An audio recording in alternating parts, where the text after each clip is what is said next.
प्रधानमंत्री नरेंद्र मोदी यांच्या अध्यक्षतेखाली नुकत्याच पार पडलेल्या केंद्रीय मंत्रिमंडळाच्या बैठकीत 8व्या वेतन आयोगाच्या स्थापनेला मंजुरी देण्यात आली आहे। या आयोगामुळे जवळपास 1 ते 1.5 कोटी केंद्रीय कर्मचारी आणि निवृत्ती वेतनधारकांच्या वेतन आणि निवृत्ती वेतनामध्ये वाढ होणार आहे। नुकतीच याबाबत माहिती देताना केंद्रीय मंत्री अश्विनी वैष्णव यांनी 8व्या वेतन आयोगाच्या शिफारशी पुढील वर्षी सादर केल्या जाणार असल्याचे स्पष्ट केले। 7व्या वेतन आयोगाची मुदत 31 डिसेंबर 2025 रोजी संपत असल्याने केंद्रीय सरकारी कर्मचारी या संदर्भातील घोषणा होण्याची आतुरतेने वाट पाहत होते। त्यांना आता मोठा दिलासा मिळाला आहे। एकंदरीत वेतन आयोगाचा इतिहास काय आणि हा आयोग कसा नेमला जातो हेच आपण या व्हिडिओच्या माध्यमातून समजून घेणार आहोत। नमस्कार, मी रेणुका पवार, तुम्ही पाहताय वृत्त मराठी। 8व्या वेतन आयोगाच्या स्थापनेबाबत गेल्या वर्षभरात कर्मचारी प्रतिनिधी आणि विविध कामगार संघटनांनी केंद्र सरकारसोबत अनेक बैठका घेतल्या आहेत। अर्थसंकल्प पूर्व बैठकीचा भाग म्हणून संघटनांनी अलीकडेच अर्थमंत्री निर्मला सीतारामन यांची भेट घेत सुमारे 50 लाख केंद्रीय सरकारी कर्मचारी आणि 67 लाख निवृत्ती वेतनधारकांसाठी 8वा वेतन आयोग स्थापन करण्याची मागणी देखील केली होती। त्यामुळे आता 2026 पर्यंत 8व्या वेतन आयोगाची स्थापना होण्याची शक्यता केली आहे। 7व्या वेतन आयोगाद्वारे केंद्र सरकारी कर्मचाऱ्यांना वेतन रचनेत, भत्त्यात आणि निवृत्ती वेतनात महत्त्वपूर्ण बदल करण्यात आले आहेत, ज्यामुळे वेतन समानता आणि कर्मचारी व निवृत्ती वेतनधारक दोघांनाही याचा फायदा झाला। यानंतर आता सर्व केंद्रीय सरकारी कर्मचाऱ्यांचे लक्ष 8व्या केंद्रीय वेतन आयोगाच्या संभाव्य अंमलबजावणीकडे लागले आहे। दर 10 वर्षांनी वेतन आयोग नेमला जातो। वेतन आयोग ही सरकारी कर्मचाऱ्यांच्या पगार, भत्ते आणि इतर वितलब्धी यांच्यामध्ये कशी वाढ करावी आणि किती वाढ करावी यासंबंधी सरकारला अहवालातून शिफारसी देत असते। वेतन आयोगाची स्थापना 1947 मध्ये करण्यात आली होती। भारताच्या स्वातंत्र्यापासून भारत सरकारच्या सर्व नागरिक आणि लष्करी विभागांच्या कामाचे आणि वेतन संरचनेचे पुनरावलोकन करण्यासाठी आणि शिफारशी काढण्यासाठी नियमितपणे आतापर्यंत 7 वेतन आयोगांची स्थापना करण्यात आली आहे। आयोगाला त्याच्या शिफारशी करण्यासाठी त्याच्या स्थापनेच्या तारखेपासून 18 महिने दिले जातात।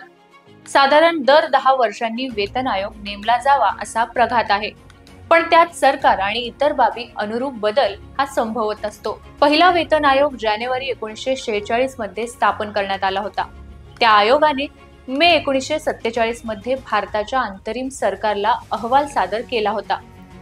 या आयोगाचे अध्यक्ष श्रीनिवास होते आणि एकूण 9 सदस्य आयोगात होते। सशस्त्र दलांच्या अधिकाऱ्यांचे आणि कर्मचाऱ्यांचे वेतन आणि भत्ते ठरवण्यासाठी आयोगाचीच वेगळी समिती स्थापन केली गेली होती।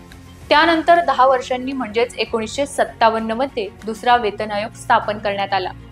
त्या आयोगाने 2 वर्षांनी अहवाल दिला। दुसऱ्या वेतन आयोगाच्या शिफारशींचा सरकारच्या तिजोरीवर जवळपास 40 कोटी रुपयांचा आर्थिक ताण पडला होता। दुसऱ्या वेतन आयोगाचे अध्यक्ष जगन्नाथ दास होते।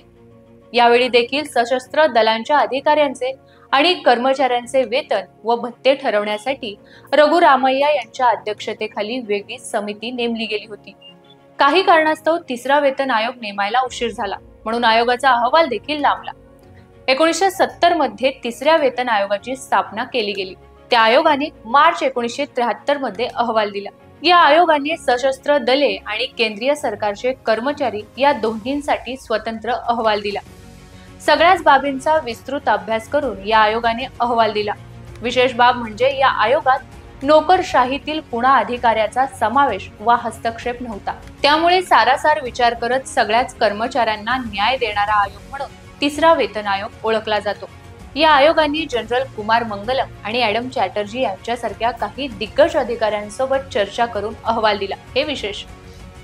या आयोगाचे अध्यक्षपद सर्वोच्च न्यायालयाचे निवृत्त न्यायमूर्ती श्री रघुबर दयाळ यांच्याकडे होते। केंद्र सरकारच्या नागरिक कर्मचाऱ्यांसाठी निश्चित केलेल्या वेतन दरांशी न्याय तुलनेच्या आधारे सेवा वेतन निश्चित करण्यासाठी सर्वात व्यावहारिक आणि न्याय पद्धत असेल असे आयोगाचे मत होते। तसेच याच आयोगाच्या काळात सशस्त्र दलांच्या अधिकाऱ्यांचे आणि कर्मचाऱ्यांचे वेतन आणि निवृत्ती वेतन मोठ्या प्रमाणावर वाढवण्यात आले होते। तसेच या आयोगाच्या काळात विधवा महिलांना केंद्र सरकारची पेन्शन देखील देण्यात आली होती। त्यानंतर जून 1983 मध्ये चौथा वेतन आयोग स्थापन झाला। त्याचा अहवाल 4 वर्षांनी 3 टप्प्यात देण्यात आला. आयोगाच्या सूचनांमुळे केंद्र सरकारवर 1282 कोटी रुपयांचा आर्थिक बोजा पडला. तब्बल 5 वर्ष टप्प्याटप्प्याने अभ्यास करून हा आयोग अहवाल देत होता. या वेतन आयोगाचे अध्यक्ष PN सिंघल होते. याच आयोगाच्या काळात सशस्त्र दलांमध्ये रँक पे नावाची संकल्पना काढून टाकण्यात आली होती. तसेच IAS आणि IPS अधिकाऱ्यांना देखील पगाराच्या बाबतीत असणारी तफावत दूर केली गेली होती. 5व्या वेतन आयोगाच्या स्थापनेची अधिसूचना 9 एप्रिल 1994 रोजी जारी करण्यात आली होती. परंतु सदस्य सचिव मिळायला उशीर झाला, म्हणून आयोगाचे कामकाज सुरू व्हायला उशीर झाला. या आयोगाचे अध्यक्ष न्यायमूर्ती S. रत्नवेल पांडियन होते, तर सदस्य होते सुरेश तेंडुलकर आणि M.K. काव. हा सगळ्यात कमी सदस्य असलेला आयोग होता. या आयोगाने तब्बल 172 प्रकरणांचा आणि 9 भागांचा दीर्घ अहवाल दिला. या आयोगात सदस्य कमी असल्यामुळे मदतीला आलेल्या अधिकाऱ्यांची आणि कर्मचाऱ्यांची संख्या ही जवळपास 150च्या आसपास होती. त्यामुळे एखाद्या मंत्रालयासारखा दिमाग या आयोगाचा होता. या आयोगाच्या बऱ्याच शिफारशी या आयडियल होत्या. त्यावर जागतिक बँकेने जोरदार टीका केली. त्यामुळे बऱ्याच शिफारशींची अंमलबजावणी झाली नाही. जुलै 2006 मध्ये मंत्रिमंडळाने 6वा वेतन आयोग स्थापन करण्यास मान्यता दिली.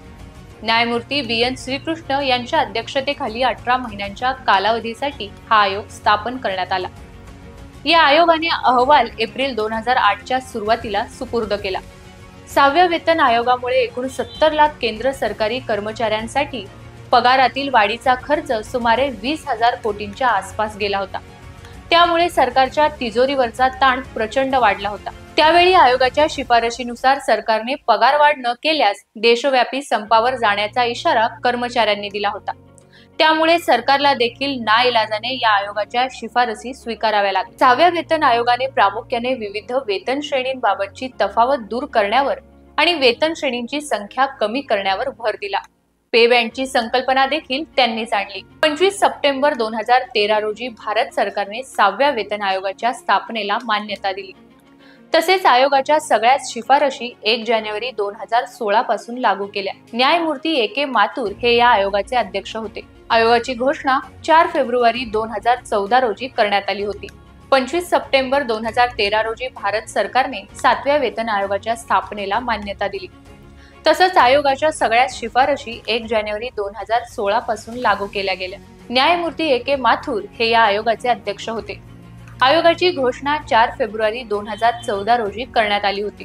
29 जून 2016 रोजी सरकारने आयोगाच्या अहवालाची शिफारस 6 महिन्यांच्या गहन मूल्यमापनानंतर आणि सलग चर्चेनंतर केली. या आयोगाने 14% पगारवाढीसह अनेक बाबी केंद्र सरकारच्या कर्मचाऱ्यांना आणि अधिकाऱ्यांना दिल्या. या आयोगात अशोक कुमार माथुर, विवेक रॉय, डॉक्टर रतीन रॉय, मीना अगरवाल हे सदस्य होते. पैकी मीना अगरवाल यांच्या सदस्य असण्याला न्यायालयात आव्हान दिलं गेलं, कारण कोणत्याही वेतन आणि भत्ते निर्धारण करणाऱ्या समितीत IAS दर्जाचा अधिकारी असला तर तो आपला दबाव उर्वरित सदस्यांवर टाकू शकतो.